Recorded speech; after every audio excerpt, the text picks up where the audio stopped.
السلام علیکم ورحمۃ اللہ وبرکاتہ۔ وعلیکم السلام ورحمۃ اللہ۔ کیا حال ہے سب کا؟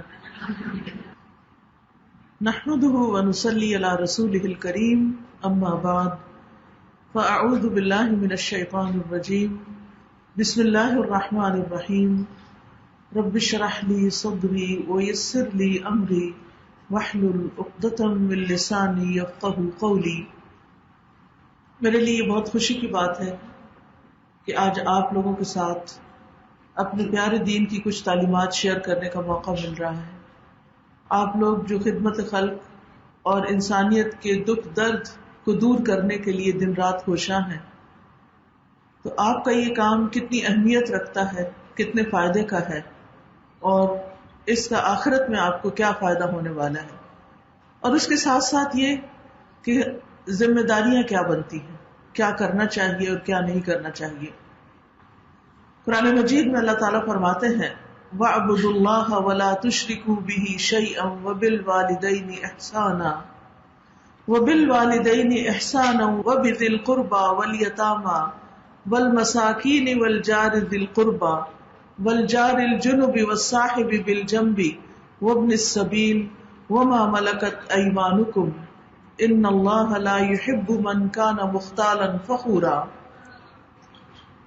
اور اللہ کی عبادت کرو اور اس کے ساتھ کسی کو شریک نہ ٹھہراؤ، اور ماں باپ کے ساتھ اچھا سلوک کرو، اور رشتہ داروں کے ساتھ، اور یتیموں کے ساتھ، اور مسکینوں کے ساتھ، اور رشتہ دار ہمسائے اور اجنبی ہمسائے اور پہلو کے ساتھی اور مسافر کے ساتھ، اور ان کے ساتھ بھی جن کے مالک تمہارے دائیں ہاتھ بنے ہیں۔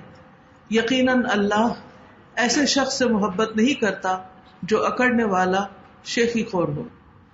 تو اس سال سے پتہ چلتا ہے کہ ہمارا دین ہمیں احسان کا سبق دیتا ہے کہ ہر ایک کے ساتھ اچھا سلوک کرو، خواہ وہ تمہارا اپنا ہے، رشتہ دار ہے، یا تمہارا رشتہ دار نہیں، قریبی شخص ہے یا کوئی اجنبی شخص ہے، لیکن سب کے ساتھ احسان کا معاملہ۔ ایک حدیث سے بھی ہمیں پتہ چلتا ہے کہ ان اللہ کتب الاحسان علی کل شیء، کہ اللہ تعالیٰ نے ہر چیز کے ساتھ احسان کرنا لکھ دیا ہے۔ حدیث سے پتہ چلتا ہے کہ وہ لوگ جو دوسروں کو فائدہ پہنچاتے ہیں وہ اللہ تعالیٰ کے پسندیدہ لوگ ہیں۔ آپ کا پیشہ ایسا ہے کہ جس سے لوگوں کی تکلیفیں دور ہوتی ہیں، ان کو فائدہ پہنچتا ہے، انہیں زندگی ملتی ہے، انہیں صحت ملتی ہے، تو اس سے بڑھ کر کسی کے لیے کوئی کتنا فائدہ مند ہو سکتا ہے کہ جب کوئی شخص دکھ، تکلیف اور پریشانی میں مبتلا ہو تو کوئی ہو جو اس کی مدد کرے اپنے علم، ہنر اور سکلز کے ساتھ۔ ابن عمر کہتے ہیں کہ ایک آدمی نبی صلی اللہ علیہ وسلم کے پاس آیا اور کہا، اے اللہ کے رسول، کون سے لوگ اللہ کو زیادہ پیارے ہیں اور کون سے اعمال اللہ تعالیٰ کو زیادہ پسندیدہ ہے؟ تو رسول اللہ صلی اللہ علیہ وسلم نے فرمایا، وہ لوگ اللہ تعالیٰ کو زیادہ محبوب ہیں جو دوسرے لوگوں کے لیے سب سے زیادہ فائدے کے ہوں، یعنی جو سب سے زیادہ فائدہ پہنچائے وہ سب سے زیادہ اللہ کا پیارا ہے۔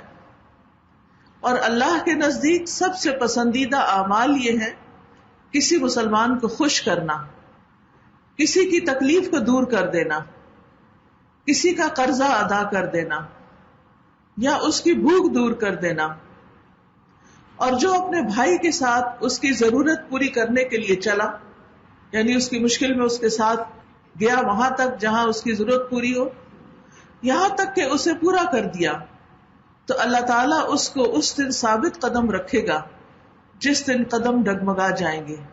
تو اس سے بھی آپ اندازہ لگائیں کہ انسان جو کچھ اس دنیا میں کرتا ہے کسی کے ساتھ، وہی چیز وہ کل آخرت میں اپنے ساتھ ہوتی دیکھے گا۔ تو جو شخص دوسروں کے ساتھ خیر اور بھلائی اور احسان کا معاملہ کرتا ہے وہ اپنے کل ہی کے لیے سب کچھ کما رہا ہے، اور جو کسی کے لیے گڑھا کھودتا ہے وہ خود اس میں گرتا ہے۔ دوسروں کی خدمت کرنا ہمارے نبی صلی اللہ علیہ وسلم کی سنت ہے۔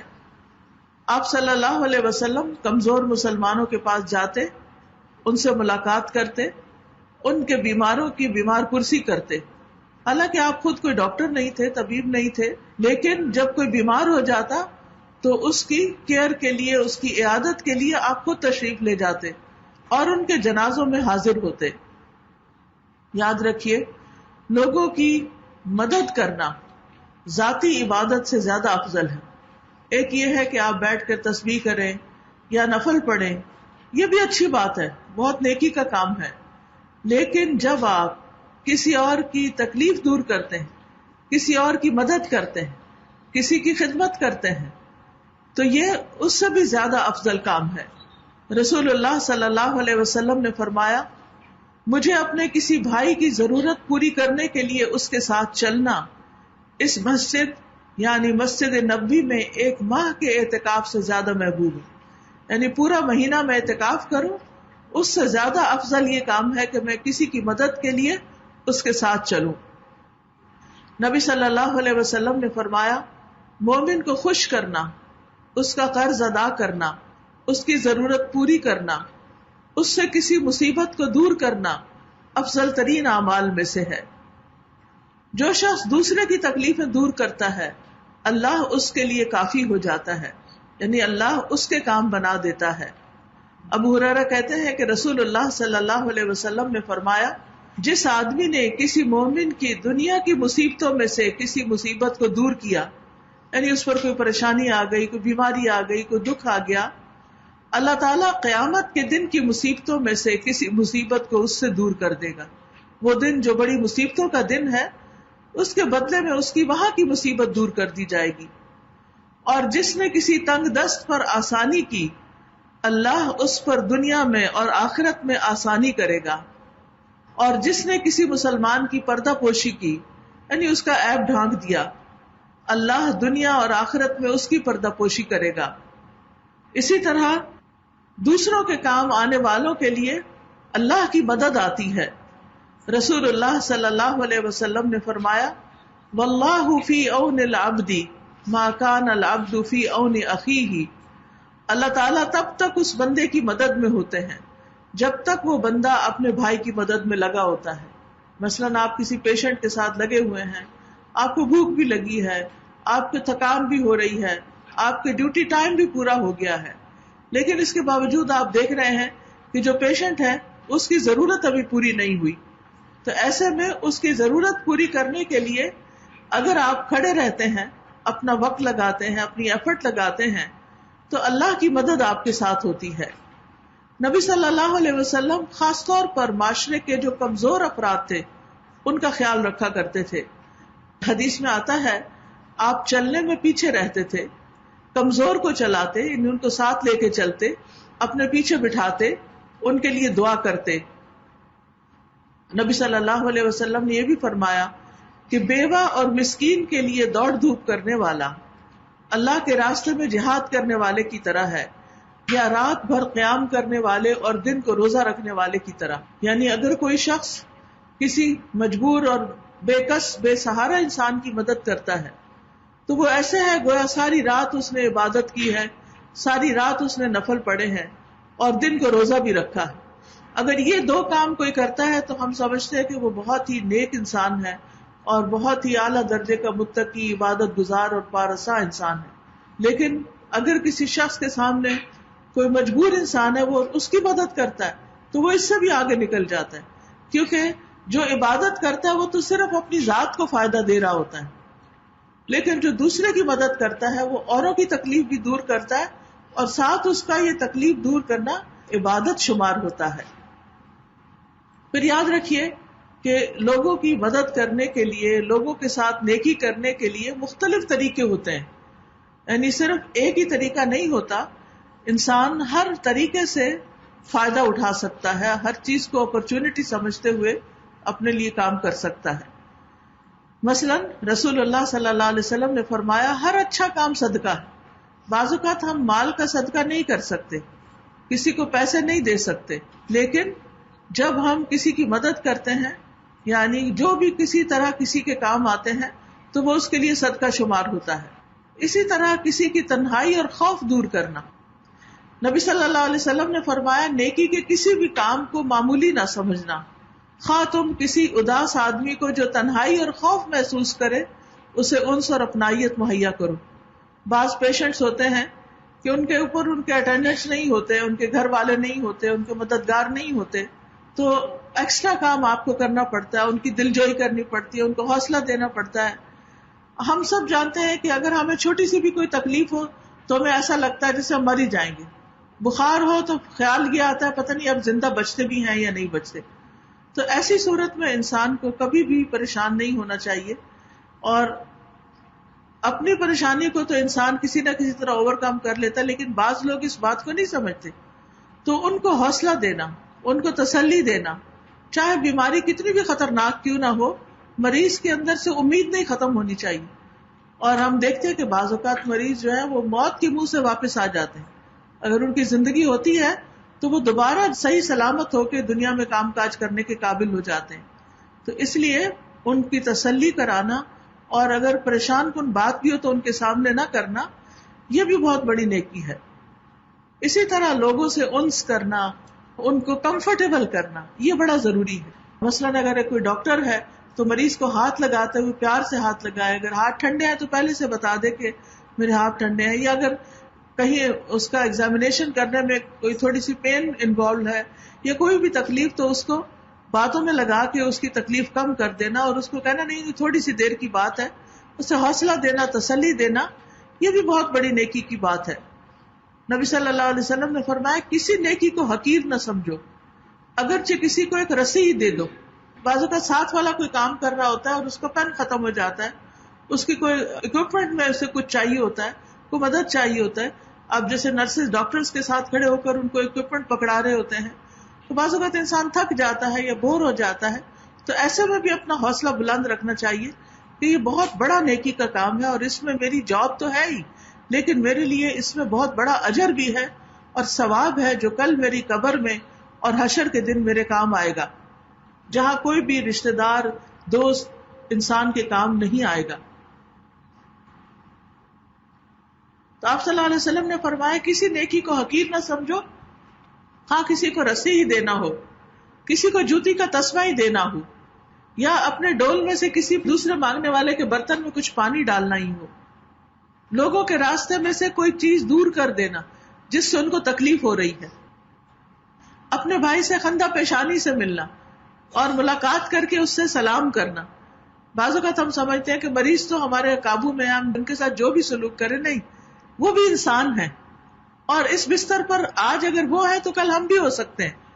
اس وقت کسی بھی مریض کی جگہ اپنے آپ کو رکھ کے دیکھنا چاہیے کہ اگر میں یہاں ہوں تو میں کیا ایکسپیکٹ کروں کہ ڈاکٹر میرے ساتھ کیا کرے، وہی سلوک اس کے ساتھ کرنا چاہیے. اگر ہم ایک نرس ہے تو ہمیں یہ دیکھنا چاہیے کہ اگر میں اس بستر پر ہوں، کیونکہ کسی بھی انسان کو بیمار ہوتے، پریشان ہوتے دیر نہیں لگتی، تو اگر کوئی اور اس جگہ پر ہے تو اس وقت دیکھنا چاہیے کہ اگر میں یہاں پر ہوں تو میں اپنے لیے کیا چاہوں گا.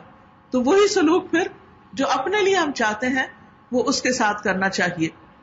مریضوں کے ساتھ اسمائل کر کے بات کرنا، ان کو سلام خود سے کرنا، ان کا حال پوچھنا.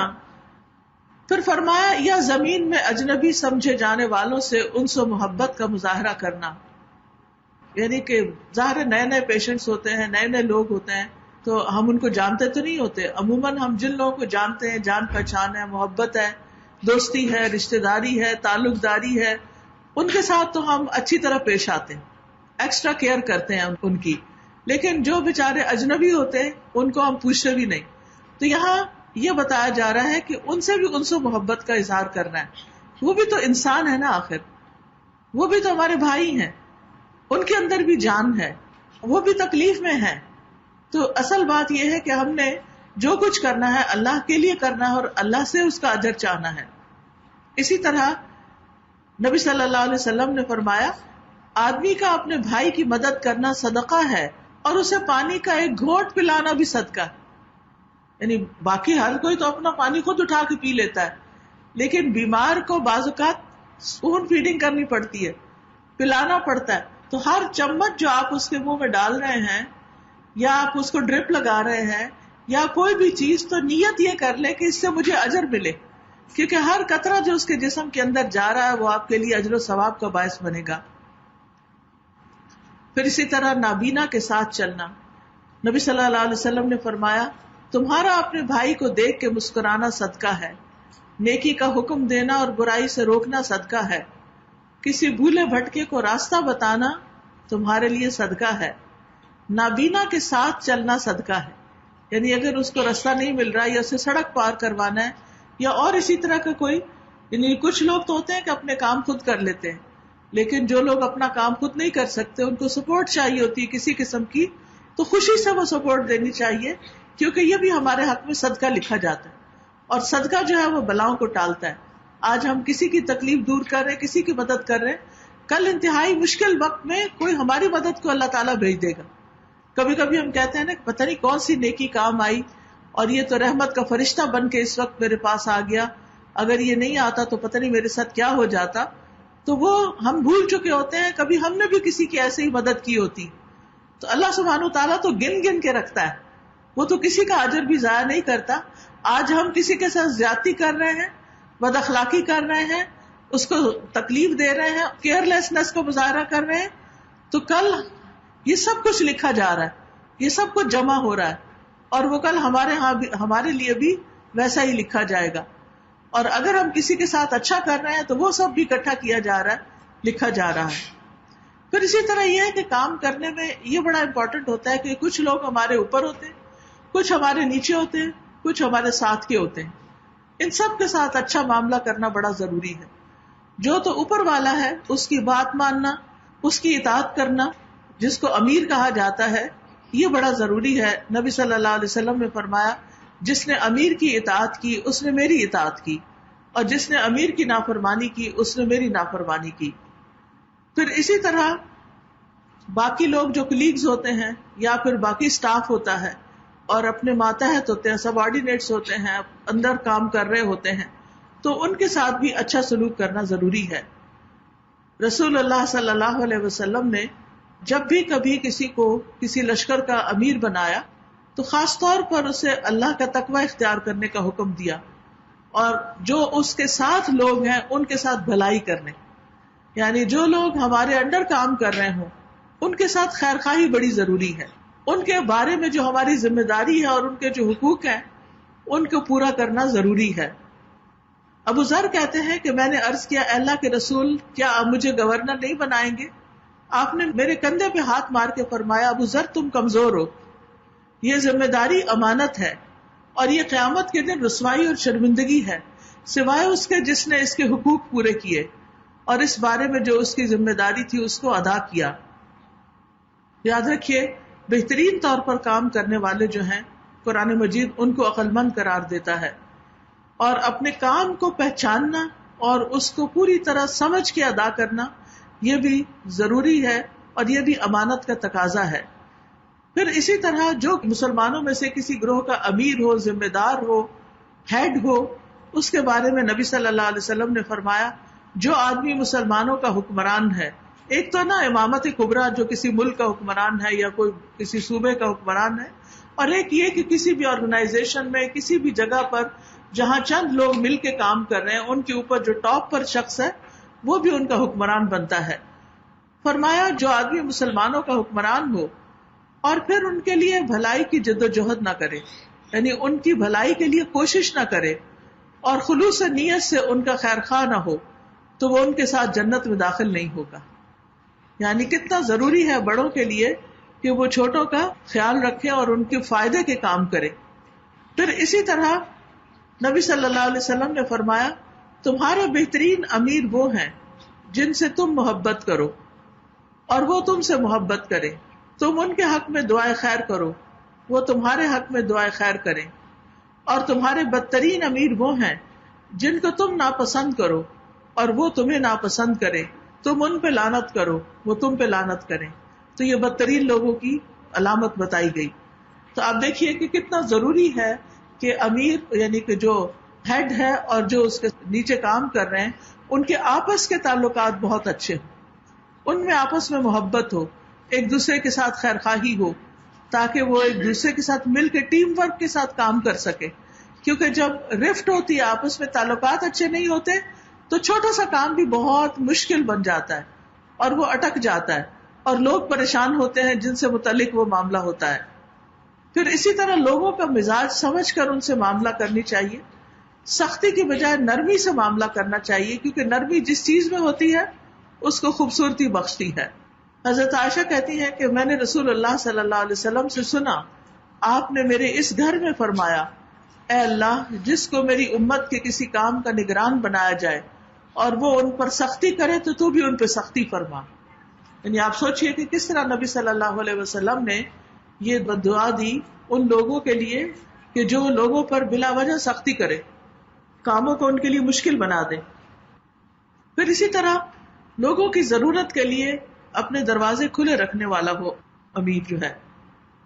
آپ صلی اللہ علیہ وسلم نے فرمایا، جس کو اللہ مسلمانوں کے امور میں سے کسی چیز کا والی اور نگران بنا دے، پھر وہ ان کی حاجت اور ضرورت اور فقر و فاقہ دور نہ کرے، تو اللہ قیامت کے دن اس کی حاجت، ضرورت اور فقر و فاقہ دور نہیں کرے گا. یعنی جو ذمہ دار ہے اسے اپنے سے چھوٹوں کا اس اعتبار سے بھی خیال رکھنا چاہیے کہ وہ ان کی ضروریات پوری کرنے والا ہو، ان کی مشکلات آسان کرنے والا ہو. رسول اللہ صلی اللہ علیہ وسلم نے فرمایا، اگر کوئی حاکم اپنی رعایا کے حاجت مندوں، محتاجوں اور مسکینوں کے لیے اپنے دروازے بند کر دیتا ہے تو اللہ اس کی حاجات، ضروریات اور فقر دور کرنے کے لیے آسمانوں کے دروازے بند کر دیتا ہے. یعنی جو اپنے سے چھوٹوں کی مدد نہیں کرتا، اللہ تعالیٰ پھر اس کی مدد نہیں فرماتا. اسی طرح یہ کہ بعض اوقات انسان تھکا ہوا ہوتا ہے، کام کی کثرت ہوتی ہے، تو بھی آپ دیکھیں کہ انسان کو پیچھے نہیں ہٹنا چاہیے. بعض سچویشنز ایسی ہوتی ہیں، بعض مرض ایسے ہوتے ہیں، بعض بیماریاں ایسی ہوتی ہیں کہ اگر مریضوں کو بر وقت علاج نہ ملے تو ان کی جان جا سکتی ہے.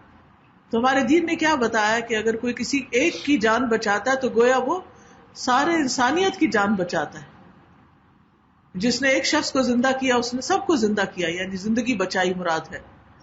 تو اس میں آپ دیکھیے کہ کچھ سچویشن بہت نازک ہوتی ہیں، کچھ کام ایسے ہوتے ہیں جن کو تھوڑا ڈیلے بھی کر لے تو کوئی بڑی بات نہیں، لیکن کچھ کام ایسے ہوتے ہیں کہ جن کو ڈیلے نہیں کیا جا سکتا. پھر اسی طرح اپنے سے چھوٹے یا اپنے ساتھ کام کرنے والے اپنے کولیگز کو پریشانی میں نہیں مبتلا کرنا چاہیے، ان کو ڈرانا نہیں چاہیے اور ان کو بلا وجہ خوف زدہ نہیں کرنا چاہیے.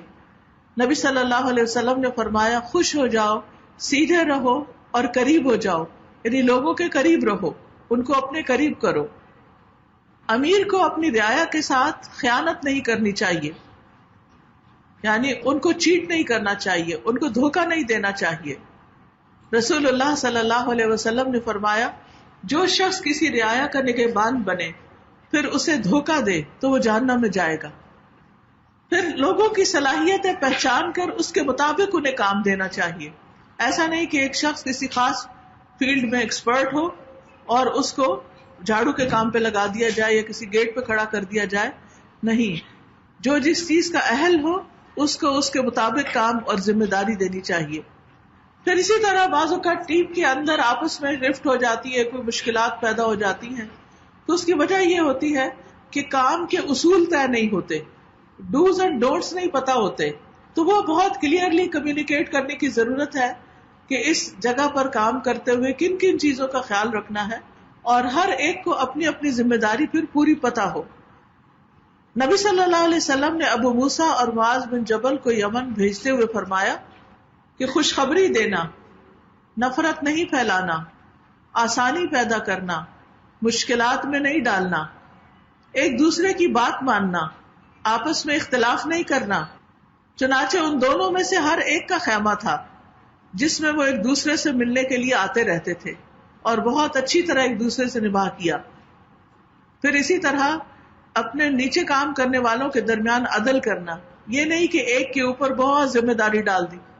ہمارے آفیسز میں عام طور پر یہ ہوتا ہے کہ جو کام کرتا ہے اس کو کام ملتا ہی چلا جاتا ہے، اس کو چھٹی بھی نہیں ملتی، اور جو نہیں کرتا وہ نہیں کرتا. تو یہ کلچر نہیں ہونا چاہیے. سب پر ایکولی رسپانسبلٹیز ڈالنی چاہیے اور سب سے کام لینا چاہیے، سب کے ساتھ عدل کرنا چاہیے. پھر ان کو مشوروں میں شریک رکھنا چاہیے. جو ہیڈ اپنے کولیگز کو مشوروں میں شریک رکھتا ہے اس کے لیے بہت سے کام آسان ہو جاتے ہیں، وہ ان کاموں کو اون کر لیتا ہے، اور جو مشورہ نہیں کرتا وہ اکیلا رہ جاتا ہے. قرآن مجید میں اللہ تعالیٰ فرماتے ہیں وَأَمْرُهُمْ شُورَىٰ بَيْنَهُمْ، ان کے آپس کے معاملے مشورے سے طے پاتے ہیں. وَمِمَّا رَزَقْنَاهُمْ يُنْفِقُونَ، اور جو ہم نے ان کو رزق دیا اس میں سے وہ خرچ کرتے ہیں. پھر اسی طرح ماتحت کو ظلم سے بچنے کی تعلیم دینی چاہیے.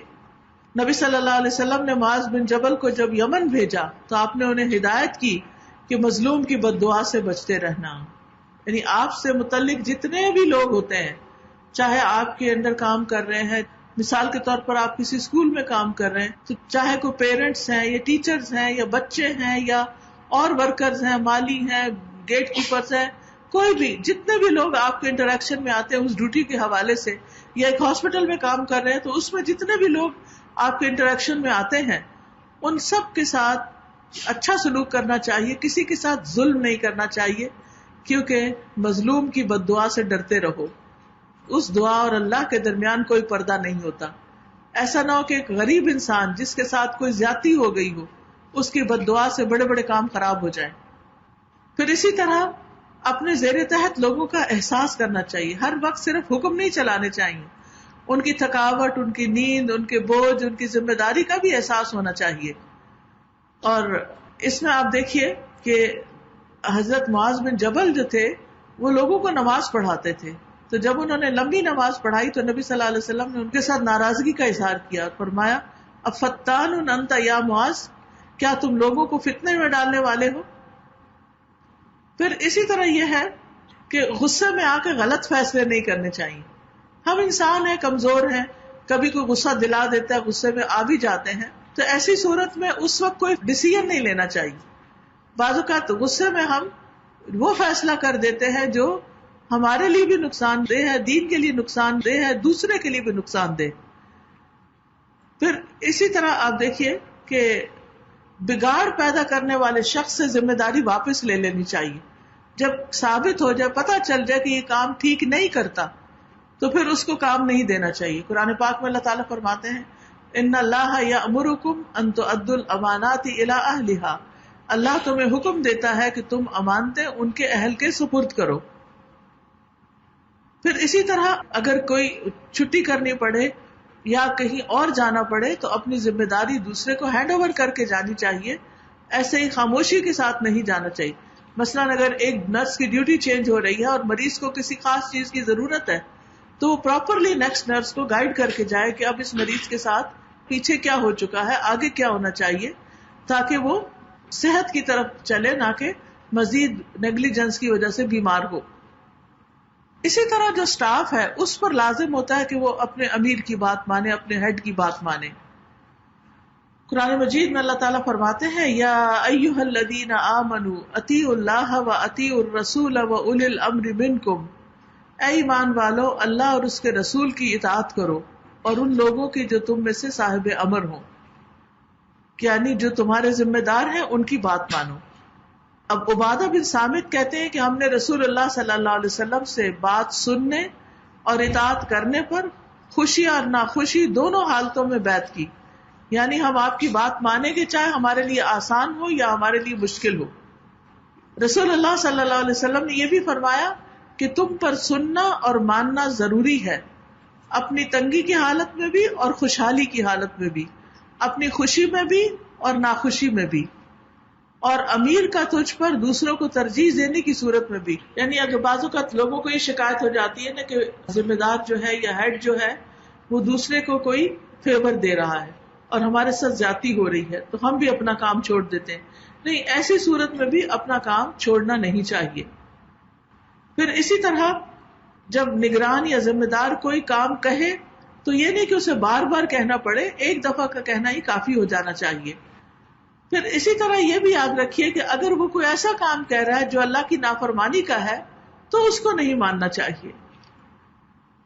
رسول اللہ صلی اللہ علیہ وسلم نے فرمایا جو شخص تمہارے میں حکمران ہو پھر اللہ اس کی بھلائی چاہے تو اس کو نیک وزیر عطا فرمائے گا، اور اگر نگران کوئی بات بھول جائے تو وہ اس کو یاد دلائے گا، اور اگر وہ یاد رکھے تو اس کی مدد کرے گا. اسی طرح آپ نے یہ بھی فرمایا کہ امیر کی ناپسندیدہ بات پر صبر کیا جائے، یعنی اگر اس نے اس میں کوئی ایسی چیز دیکھی ہے جو اس کو اچھی نہیں لگ رہی تو اسے چاہیے کہ وہ صبر سے کام لے. پھر اسی طرح اپنے امیروں کو برا بھلا نہیں کہنا چاہیے. ہمارے یہاں ایک عام کلچر ہو گیا ہے، اگر ہیڈ سے کوئی شکایت ہوئی تو واپس آ کر اسٹاف روم میں یا پھر اپنے کمرے میں بیٹھ کے دوسروں کے ساتھ اس کو شیئر کیا، غیبت چغلی کی اور گروپنگ کر لی، اپنا محاذ برائی کر لی. تو اس قسم کی پالیٹکس سے جو مریض ہیں یا طالب علم ہیں یا دوسرے لوگ ہیں وہ سفر کرتے ہیں، ان کے جو مفادات ہیں ان پر زد پڑتی ہے. تو اس لیے ان چیزوں سے بچنا چاہیے. انس بن مالک کہتے ہیں کہ ہمیں رسول اللہ صلی اللہ علیہ وسلم کے کبار صحابہ نے منع کیا. انہوں نے کہا اپنے امیروں کو برا بھلا نہ کہو، نہ ان کو دھوکہ دو، نہ ان سے بغض رکھو، اور اللہ کا تقوی اختیار کرو اور صبر کرو، کیونکہ قیامت کا معاملہ قریب ہے. یعنی انسان کی موت کے ساتھ ہی اس کی قیامت شروع ہو جاتی ہے اور انسان کو پھر فوراً ہی اپنے اعمال کا حساب دینا ہوگا. پھر اسی طرح کسی کام کے لیے اجازت لینا بھی ضروری ہوتا ہے. یعنی اجتماعی کاموں میں چپکے سے کھسک نہیں جانا چاہیے بلکہ پوچھ کر اجازت لے کر غائب ہونا چاہیے. پھر اسی طرح اگر امیر یا ہیڈ کوئی غلط کام کر رہا ہے تو بہت ادب کے ساتھ، احترام کے ساتھ اس کو اس کی غلطی بھی بتا دینی چاہیے. پھر آپس کے جو سٹاف کے تعلقات ہیں وہ بھی بہت اچھے ہونے چاہیے. قرآن مجید میں اللہ تعالیٰ فرماتے ہیں والمؤمنون والمؤمنات بعضهم اولیاء بعض یأمرون بالمعروف وینہون عن المنکر ویقیمون الصلاة ویؤتون الزکاة ویطیعون اللہ ورسولہ اولئک سیرحمہم اللہ ان اللہ عزیز حکیم. اور مومن مرد اور مومن عورتیں ان کے بعض کے دوست ہیں، وہ نیکی کا حکم دیتے ہیں اور برائی سے منع کرتے ہیں اور نماز قائم کرتے ہیں اور زکوٰۃ دیتے ہیں اور اللہ اور اس کے رسول کا حکم مانتے ہیں. یہی لوگ ہیں جن پر اللہ ضرور رحم کرے گا، بے شک اللہ تعالیٰ سب پر غالب اور کمال حکمت والا ہے. یاد رکھیے کسی بھی جگہ انسان رہے، اپنے گھر میں رہے، اپنے سسرال میں رہے، کسی ادارے میں ہو، کام کرنے والا ہو، تو یہ یاد رہنا چاہیے آپس میں پیار، محبت اور اتفاق سے رہنا بہت ضروری ہے. انسان چاہے اپنے گھر میں ہو یا سسرال میں ہو یا پھر کسی ادارے میں کام کر رہا ہو، ایک دوسرے کے ساتھ محبت کا سلوک، ایک دوسرے کے ساتھ خیرخواہی کا سلوک، یہ بہت ضروری ہے. اس سے کام کا بوجھ ہلکا ہو جاتا ہے. جب ایک دوسرے کے ساتھ تعاون ہوتا ہے، جب ایک دوسرے کو انسان اچھی نصیحت کرتا ہے، اچھا مشورہ دیتا ہے، آپس میں اتفاق رکھتا ہے.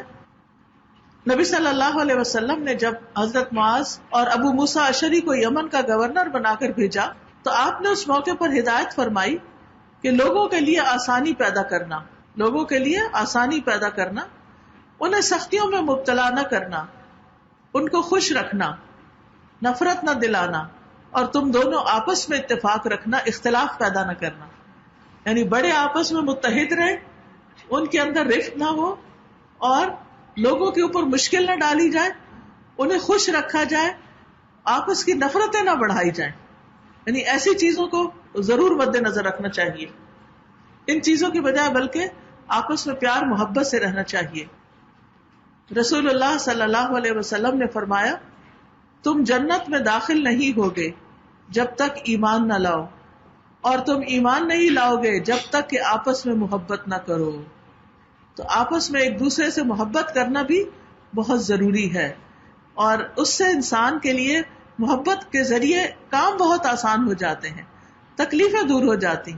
جب آپ کے دل میں دوسرے کی خیرخواہی ہے، دوسرے کے لیے محبت ہے، کیئر ہے، اس کے لیے کنسرن ہے آپ، تو اس کا فائدہ کیا ہوگا کہ آپ جب اس سے معاملہ کریں گے تو خوش اخلاقی سے کریں گے. اب دیکھیے کہ بہت سے مریض صرف خوش اخلاقی کی وجہ سے، یعنی ڈاکٹر یا نرس کی خوش اخلاقی کی وجہ سے بہت جلد ریکور کر جاتے ہیں، کیونکہ ان کے اندر ایسے ہارمونز پیدا ہوتے ہیں کہ جس سے ان کے اندر ایک خاص طرح کی انرجی آنے لگتی ہے اور وہ بیماری سے فائٹ کرنے لگتے ہیں، اور اس طرح کام آسان ہو جاتے ہیں. یعنی کتنی سخت بات ہے یہ کہ تم جنت میں داخل نہیں ہو سکتے جب تک ایمان نہ لاؤ، اور ایمان نہیں لا سکتے جب تک کہ آپس میں محبت نہ ہو.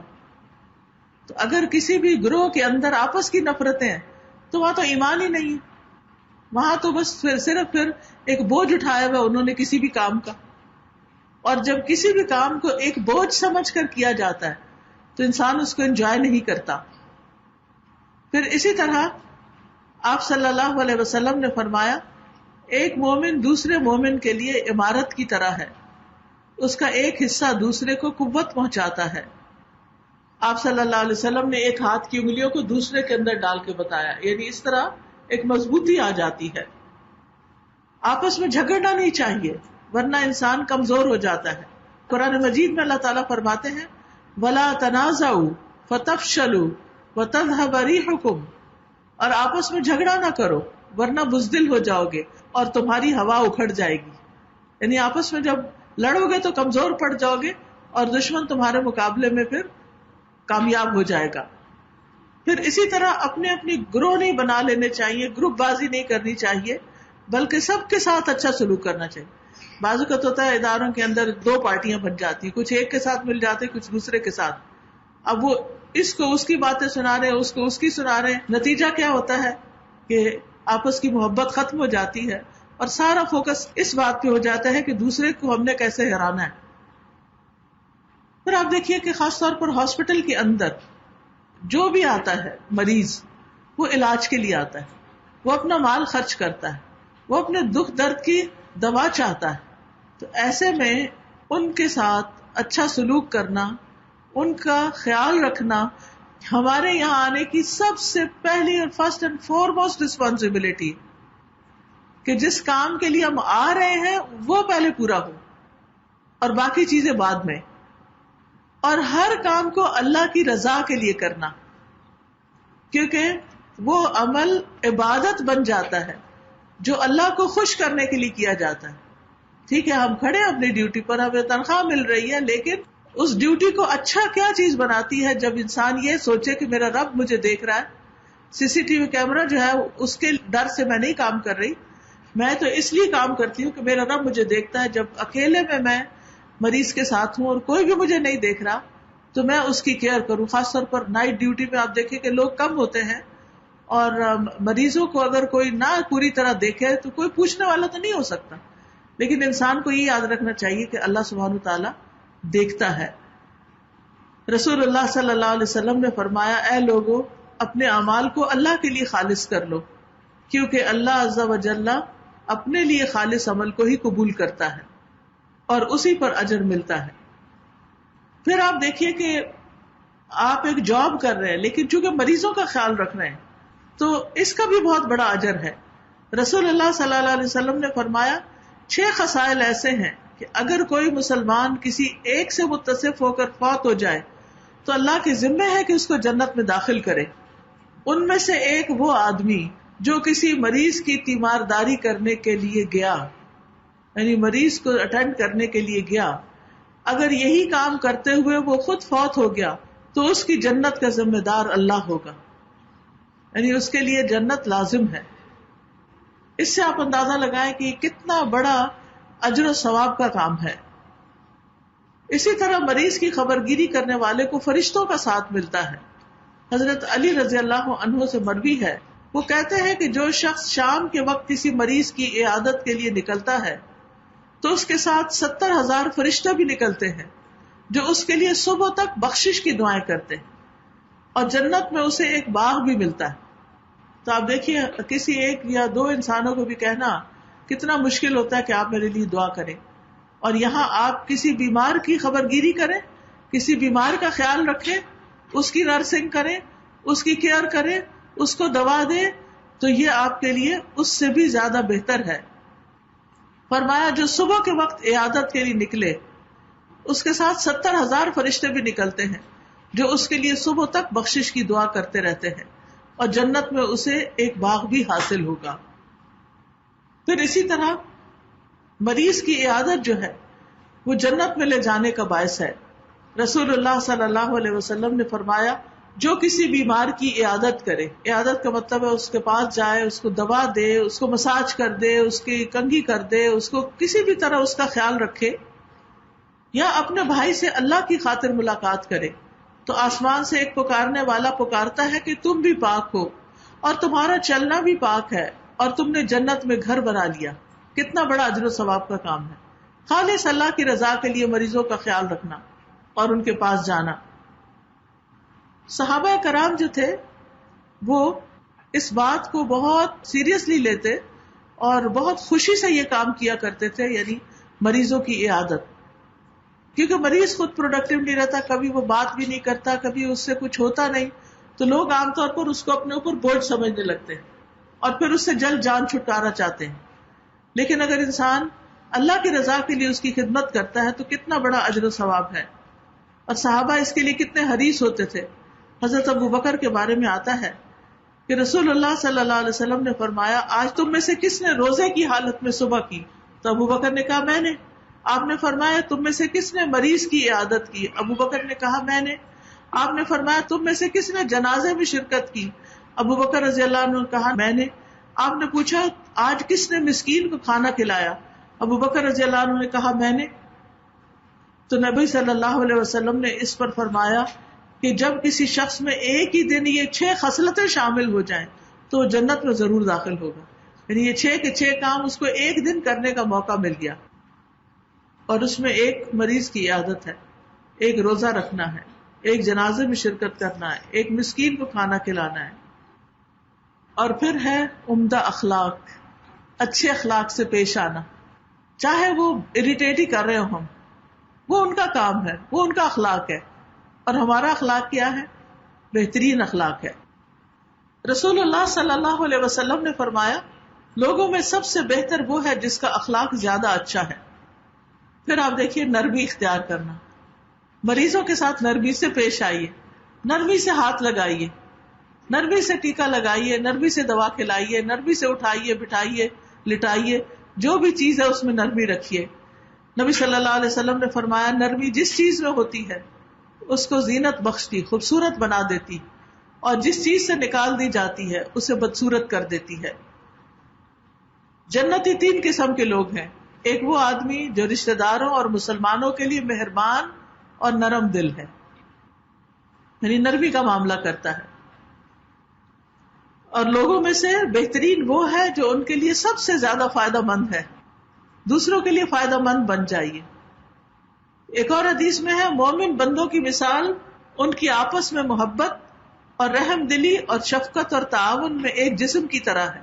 جب جسم میں کسی عضو کو تکلیف ہوتی ہے تو اس کا سارا جسم نیند نہ آنے اور بخار چڑھ جانے میں اس کا شریک ہو جاتا ہے۔ پھر اسی طرح مومن دوسرے کی تکلیف پہ بھی تڑپتا ہے، کیونکہ سارے مومن ایک جسم کی طرح ہیں۔ پھر ایک دوسرے کی ضروریات اور حاجات کے لیے قریب رہنے کی ضرورت ہے۔ زبان اور ہاتھ سے سلامت رہنا چاہیے دوسروں کو ہم سے۔ مریض کے ساتھ خیر خواہی، جو چیز اس کے فائدے کی ہے وہ کی جائے، نہ کہ جو وہ چاہتا ہے۔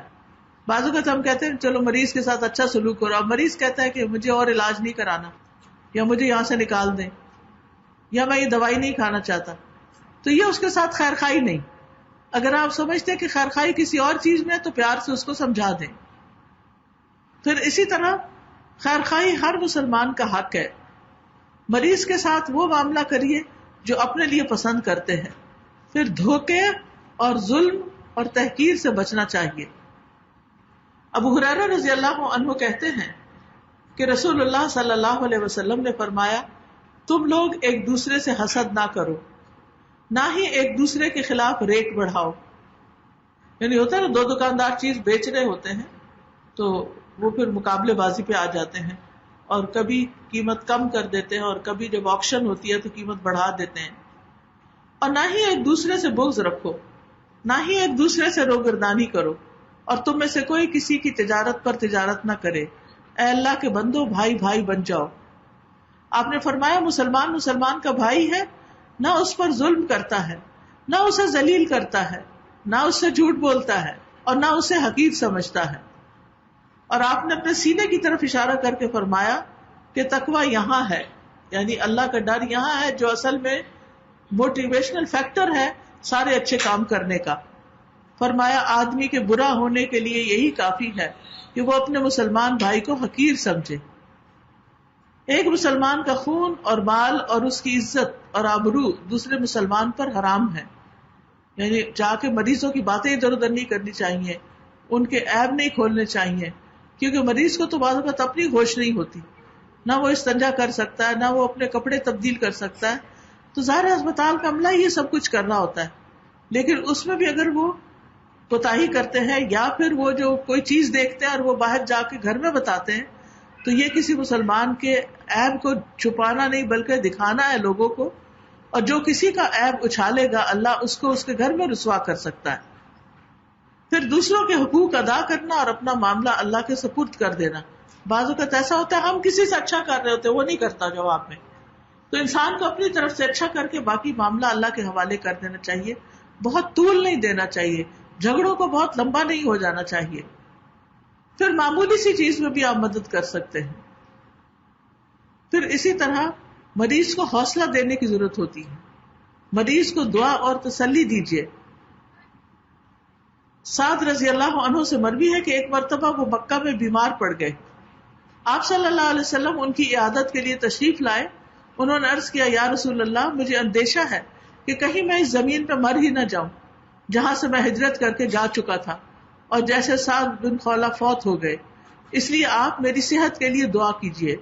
آپ صلی اللہ علیہ وسلم نے 3 مرتبہ ہاتھ اٹھا کے فرمایا اے اللہ سعد کو شفا عطا فرما، اے اللہ سعد کو شفا عطا فرما، اے اللہ سعد کو شفا عطا فرما، اے اللہ، یعنی کہ بار بار آپ نے تکرار کی، ریپیٹیشن کی کہ اللہ تعالیٰ انہیں صحت سے نوازے۔ تو اسی طرح مریض کو دعائیں بھی دینی چاہیے۔ ہم یہ نہ سوچے کہ ان کے ہے نا رشتے دار وہ خود دعا کرے، ہم کیوں کریں؟ تو اچھا بول کیا ہو سکتا ہے ایک ڈاکٹر کا، ایک نرس کا، ایک مریض سے، ہم آپ کے لیے دعا کرتے ہیں، آپ کا علاج بھی کرتے ہیں اور آپ کے لیے دعا بھی کرتے ہیں کہ اللہ تعالیٰ آپ کو صحت کاملہ عطا فرمائے، تو اس سے اس کا دل بڑا ہو جائے گا اور اس کی بیماری ہلکی پڑ جائے گی۔ اسی طرح مریض کو خوش بھی کرنا چاہیے، مریض کے پاس بیٹھ کر اچھی گفتگو کرنی چاہیے۔ مجھے یاد ہے کہ میری 2nd چائلڈ کی ڈلیوری تھی اور میں ہاسپٹل میں تھی، مجھے انہوں نے ڈرپ لگا دی اور بیڈ پہ لیٹنا پڑ گیا۔ اتنے میں 2 نرسز آپس میں اس قدر باتیں کر رہی تھی، اس قدر باتیں کر رہی تھی کہ وہ سارا وقت میں نے انتہائی تکلیف میں گزارا، کیونکہ مجھے ہر تھوڑی دیر کے بعد کنٹریکشن آ رہی تھی اور ادھر مسلسل باتیں کر کے وہ آپس میں لگے ہوئے تھے اور میری تکلیف کے وقت میری طرف نہیں دیکھتے تھے، نہ ہی کوئی تسلی، نہ دلاسا، نہ کچھ۔ تو اس سے مریض جو ہے اس کی پریشانی میں اضافہ ہو جاتا ہے۔ تو بعض اوقات ہم تو عادی ہوتے ہیں روز مریض دیکھنے کے، تو ہم سوچتے ہیں کہ یہ تو ٹھیک ہے، کوئی بات نہیں، نارمل سی بات ہے، لیکن جو مریض جس پہ گزر رہی ہوتی ہے اس کے دل کی حالت کچھ اور ہو رہی ہوتی ہے۔ تو اس لیے مریضوں کے پاس دنیا کی فالتو باتیں نہیں کرنی چاہیے، اس وقت میں اپنے پرسنل کام بھی نہیں کرنے چاہیے کہ انسان مریضوں کو چھوڑ کر خود اپنے آفس میں آ کے بیٹھ جائے اور فیس بک کھول کے ادھر ادھر کی چیزیں دیکھنا شروع کر دے۔ پھر یاد رکھیے کہ مریض کے پاس بیٹھ کر اچھی باتیں کرنی چاہیے، اگر بات کرنا ہو تو اچھی بات کرے، کیونکہ فرشتے تمہاری باتوں پر آمین کہتے ہیں۔ پھر مریض کو صحت کی امید اور نیکی کی طرف رغبت دلانی چاہیے۔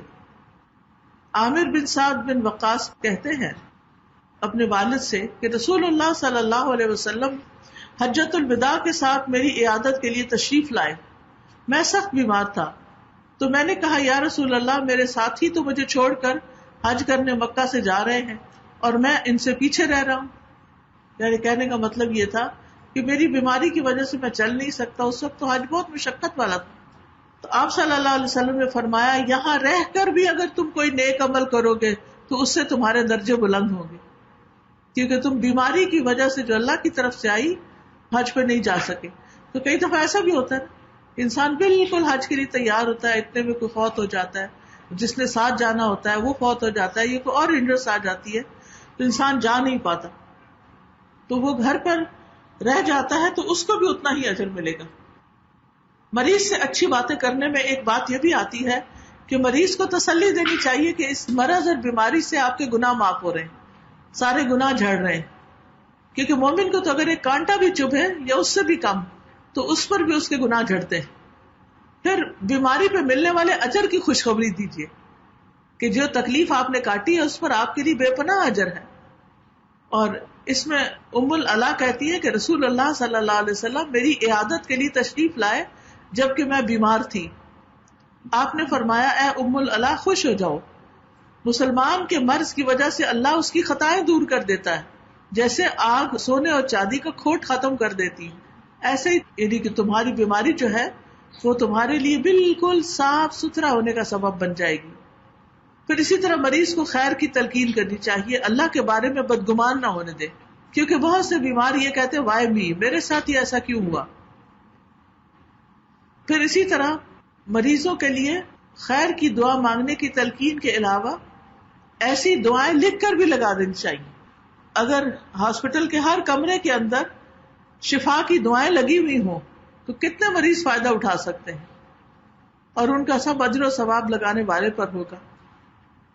پھر اسی طرح خیر کی دعا مانگنے کی تلقین کرنی چاہیے. مریض کو اللہ کی پہچان کرانی چاہیے. مریض کو احساس دلانا چاہیے کہ شفا اللہ کے ہاتھ میں، ڈاکٹر تو کوشش ہی کر سکتا ہے اور کوشش آپ کے لیے ہو رہی ہے. پھر اسی طرح مریض کو اس دعا کے اوپر لگا دینا چاہیے اسأل اللہ العظیم رب العرش العظیم ان یشفیہ، کیونکہ حدیث میں آتا ہے کہ جو شخص کسی مریض کی عیادت کرے جس کو ابھی موت قریب نہ آئی ہو اور وہ 7 مرتبہ اس پر یہ دعا پڑھ کر پھونکے تو اس مریض کو شفا ہو جائے گی انشاءاللہ. پھر مریض کو صدقہ کرنے کی تلقین کرنی چاہیے. رسول اللہ صلی اللہ علیہ وسلم نے فرمایا اپنے مریضوں کا علاج صدقے سے کیا کرو. اور پھر انسان کو مریض کے پاس اچھے بول بولنے چاہیے. یاد رکھیے پھر کہ ہم یہ سب کیوں کر رہے ہیں، کیونکہ اللہ کا حکم ہے، ہماری تقدیر کا حصہ ہے، ہم نے یہ علم پڑھا ہے، ہم پر یہ قرض ہے. تو اس لیے اس کام کو آسان طریقے سے کرنے کے لیے احسن اسٹریٹجیز استعمال کیجیے. پھر مریض کی طرف سے اگر رویہ تلخ ہو تو انسان کو ہمت نہیں ہارنی چاہیے. بعض مریض بہت بڑبڑاتے رہتے ہیں، برا بھلا کہتے ہیں، تو انسان حوصلہ ہار دیتا ہے کہ کیا فائدہ، میں نے نہیں جانا، کوئی اور جائے اٹینڈ کر لے، وہ تو بہت زبان دراز ہے. جی جو بھی ہے، لیکن وہ مریض تو ہے نا، اور آپ کا فریضہ تو ہے، اس لیے اس میں آپ یعنی آلٹرنیٹ دے سکتے ہیں مریض کو جس سے اس کا دھیان بڑھ جائے. پھر اسی طرح تکلیف دہ باتوں پر صبر کرنا، معاف کرنا اور درگزر کرنا. لوگوں کے منفی رویے پر اپنا اخلاق خراب نہ کرنا، یعنی کوئی اگر برا کر بھی رہا ہے تو اس سے متاثر ہو کے برا نہیں کرنا. پھر اسی طرح مریض کے جو رشتہ دار ہوتے ہیں ان کی بھی کچھ ذمہ داریاں ہوتی ہیں. انہیں بیماری کے معاملے میں اللہ کی ذات پر بھروسہ کرنا چاہیے اور تقدیر پر راضی رہنا چاہیے. حدیث میں آتا ہے جو مصیبت بھی آتی وہ اللہ کے اذن سے آتی ہے، اور جو شخص اللہ پر ایمان لائے تو اللہ اس کے دل کو ہدایت بخش دیتا ہے، اور اللہ ہر چیز جاننے والا ہے. پھر اسی طرح یہ ہے، آپ صلی اللہ علیہ وسلم نے فرمایا کسی مومن کو جب کوئی تکلیف یا ایذا یا بیماری یا رنج حتیٰ کہ اسے فکر ہی لاحق ہو تو اسے اس کے گناہوں کا کفارہ بنا دیا جاتا ہے. تو بڑی بڑی بیماریاں جن میں لوگ اسپتالوں میں پڑے ہوئے ہوں، ان کی بیماری ان کے گناہوں کی معافی کا ذریعہ کیوں نہ ہوگی، اس میں ان کا علاج بھی کرنا چاہیے اور ان کو تلقین بھی کرنی چاہیے کہ وہ معافی مانگ لیں. پھر اسی طرح صبر کا دامن تھامنا چاہیے، کیونکہ جب تک انسان صبر نہیں کرتا یہ ساری تعلیمات پر عمل کرنا مشکل ہوتا ہے. پھر ہر حال میں شکر گزاری کرنی چاہیے. پھر نا امیدی اور ناشکرا پن سے بچنا چاہیے. نا امیدی سے رکنا بہت ضروری ہے. بیمار کو اور بیماری کو برا بھلا نہیں کہنا چاہیے. اللہ سے ہمیشہ اچھا گمان رکھنا چاہیے. سٹاف اور ڈاکٹر سے بدظن نہیں ہونا چاہیے، ان کو برا بھلا نہیں کہنا چاہیے، کیونکہ کبھی ہسپتال میں ڈیتھ ہو جائے تو سارا بلیم ڈاکٹرز پہ دے دیتے ہیں کہ انہوں نے خیال نہیں کیا. پھر اسی طرح ان کی عزت کرنی چاہیے، اپنی زبان کی بھی حفاظت کرنی چاہیے، اور دوسروں کو بلیم کرنے سے بھی بچنا چاہیے. عملے اور ڈاکٹرز کا شکر گزار ہونا چاہیے، اپنے واجبات اچھے طریقے سے ادا کرنے چاہیے، اپنے دل کو سب کی طرف سے صاف رکھنا چاہیے اور دوسروں کے بارے میں دل کو سلامت رکھنا چاہیے. یہ تھی چند باتیں ان لوگوں کے لیے کہ جن کا پبلک ڈیلنگ ہوتی ہے، بیماروں کو دیکھتے ہیں، ان کی خدمت کرتے ہیں. یہ ایک بہت بڑا اجر و ثواب والا کام ہے، لیکن اس ثواب کو ختم نہ کیجیے شیطان کے پندے میں پھنس کر. جو تعلیمات قرآن اور سنت نے دی ہیں ان پر اگر عمل کیا جائے تو نہ صرف یہ کہ ہمارا یہ شعبہ بہت زیادہ سمجھدار ہو جائے، بلکہ اس کے تو فعل اور بھی بہت سے شعبے بہترین ہو جائے. اللہ سبحانہ وتعالی ہمیں کچھ کرنے کی توفیق عطا فرمائے. وآخر دعوانا ان الحمد للہ رب العالمین. یہ کچھ چیزیں ہم نے تیار کی تھی الہدیٰ میں جو بیماروں، مریضوں اور ڈاکٹرز وغیرہ کو فائدہ دے سکتی ہیں. ایک تو یہ آیات شفا ہیں کہ جو بھی بیمار ہو مریض ان کو کوئی پڑھ کے ان کے اوپر دم کرے یا وہ خود اپنے لیے پڑھیں. یہ قرآن و سنت سے اوتھینٹک ثابت ہے.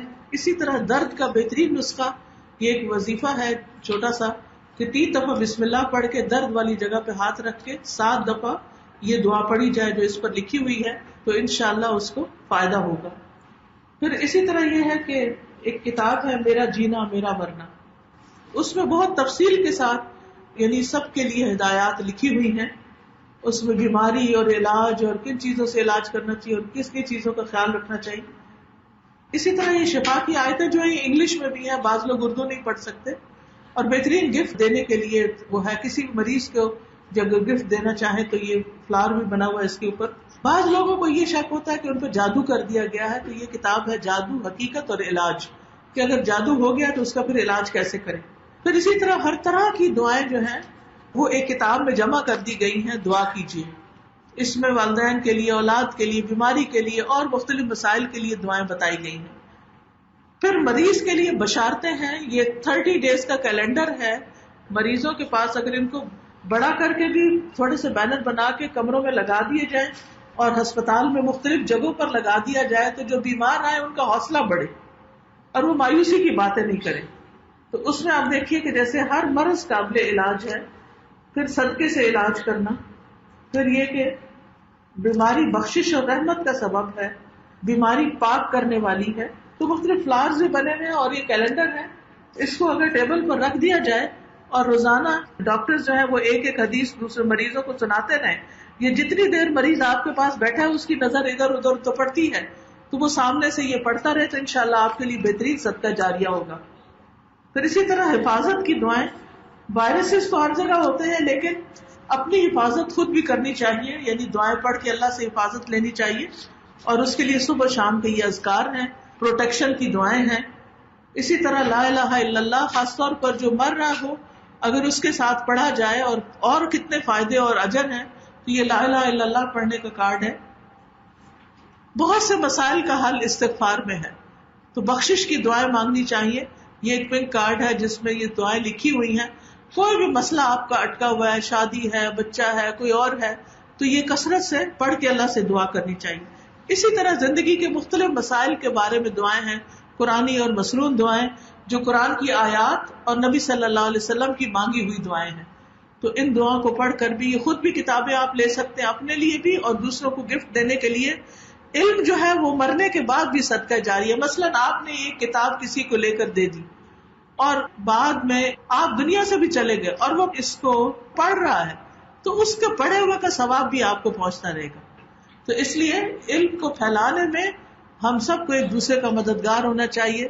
چاہے کوئی لیکچر کسی کو دے یا کسی کو اس کا لنک دے یا کوئی واٹس ایپ پر کسی کو کچھ بھیجے یا پھر کوئی کتاب کسی کو گفٹ کر دے، کسی لائبریری میں رکھوا دے. مختلف جگہوں پر ایسی باتیں لکھ کر لٹکا دی جائیں تاکہ لوگ پڑھیں اور فائدہ اٹھائیں. یہ سب صدقہ جاریہ کے کام ہیں. اللہ تعالیٰ ہمیں کرنے کی توفیق عطا فرمائے. وآخر دعوانا ان الحمد للہ رب العالمین. سبحانک اللہم وبحمدک نشہد ان لا الہ الا انت نستغفرک ونتوب الیک. السلام علیکم ورحمۃ اللہ وبرکاتہ.